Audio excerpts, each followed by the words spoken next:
Hello বন্ধুরা, উড়ান সিরিয়ালের আজকের এপিসোডে দেখানো হয়েছে সোমনাথের অ্যাকাউন্টে টাকা আসার পর থেকেই সোমনাথ ভাবছে কি করে এই বিয়েবাড়ি থেকে পালিয়ে যাওয়া যায়। এরপরে সোমনাথ ঠাম্মি ও শিবকে বলে আমি বাথরুমে যাব। বাথরুমে যাওয়ার নাম করেই সোজা ট্যাক্সি ধরে পালিয়ে যায় সোমনাথ। সুদখোর নস্করের লোকজন এসে নস্করকে এই কথাটা জানায়। নস্কর তো দারুণ খুশি। নস্কর মনে মনে ভাবতে থাকে পূজারিনীর পাত্রের অভাব হবে না, এই নস্কর পূজারিনীকে বিয়ে করবে।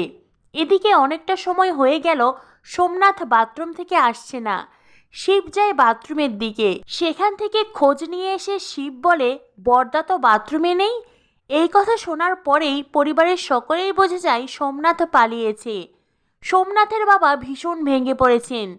তিনি আর কোনো কিচ্ছু ভাবতে পারছেন না। পূজারিনীর কথা ভেবে মহারাজের বাবার ভীষণ কষ্ট হচ্ছে। তখনই ঠাম্মি মহারাজের বাবাকে বলে মহারাজে তোকে এত করে বলেছিল কিন্তু তুই ওর কথা শুনিসনি।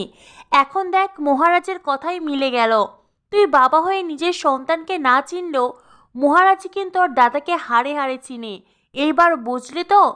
তখনই মহারাজের বাবা মহারাজকে কল করে, কিন্তু পুলিশের কাছে ফোন থাকায় মহারাজও ফোন রিসিভ করতে পারে না। মহারাজ বারবার করে পুলিশকে অনুরোধ করে। এরপরেই পুলিশ মহারাজের কথা শুনে রাজি হয়ে যায়। মহারাজের হাতে ফোন দেয়। মহারাজ নিজের বাবাকে কল ব্যাক করলে তার বাবা ফোন ধরার মতন অবস্থায় থাকে না। তখনই মহারাজ মিলিকে ফোন দেয়। মিলি তখন সমস্ত ঘটনা মহারাজকে খুলে বলে। মহারাজের বাবা ঠাম্মিকে বলে ও সকাল থেকে বারবার শুধু টাকা টাকা করছিল, যেই টাকা পেয়েছে অমনি চলে গেল। আমার নিজের সন্তান আমার সারা জীবনের সঞ্চিত টাকাগুলো নিয়ে এইভাবে পালিয়ে যাবে আমি ভাবতেও পারিনি মা। বিয়ে বাড়িতে কানাঘুষো শুরু হয়ে গেছে। সকলেই ভাবছে এই বিয়েটা হবে কিনা। তখনই মিলি এসে মহারাজের বাবাকে জানায় বাবা, আমার মেজদার সঙ্গে কথা হয়েছে, মেজদা এখনই আসছে। মহারাজ আসার কথা শুনে মহারাজের বাবা উঠে দাঁড়ান আর বলতে থাকেন আমার মহারাজ তুই কোথায় বাবা, তুই তাড়াতাড়ি এখানে আয়। এদিকে বাড়িতে বসে বসে মহারাজের মা মনে মনে ভাবছেন আমার হীরের টুকরো ছেলেটার গলায় আজ ঘুঁটের মালা পড়তে চলেছে। ইস, ভাবতেও আমার কষ্ট হচ্ছে। তখনই মহারাজের বাবা মহারাজের মাকে কল করেন। আর মহারাজের বাবার ফোন দেখেই পূর্ণিমা মনে মনে ভাবে এ কি, এখন এই সময় ফোন। এরপরে ফোন রিসিভ করলে মহারাজের বাবা বলেন পূর্ণিমা, তোমার বড় ছেলে কোথায়? মহারাজের মা বলেন আমি তো তোমার কথা কিছুই বুঝতে পারছি না, তুমি জানো না সোমনাথ কোথায়?